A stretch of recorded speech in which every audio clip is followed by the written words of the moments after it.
Matapos sumadsad sa low critical level ang tubig sa umpisa nitong Hulyo, bahagyang tumaas ang water level sa Angat Dam kahapon. Umakyat ito sa 156.09 meters mula 155.91 meters na naitala nitong linggo.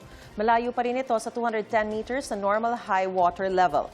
Mas mababa rin ito sa 160-meter critical level. Ang Angat Dam ang pangunahing pinagkukunan ng tubig sa Metro Manila at ilang kalapit probinsya. Sabi ng Pag-asa, hindi kaagad mararamdaman ang epekto ng mga nararanasang pag-ulan sa water level ng Angat Dam. Meron po tayong tinatawag na lag time. So yung iba po kasi mga pag-ulan ay nabuhos doon po sa mountainous area po ng watershed. So meron pa pong time para bumaba yung tubig mula sa bundok, papunta po doon sa or makapag-report siya ng positive or pagtaas ng level ng tubig po sa isang dam.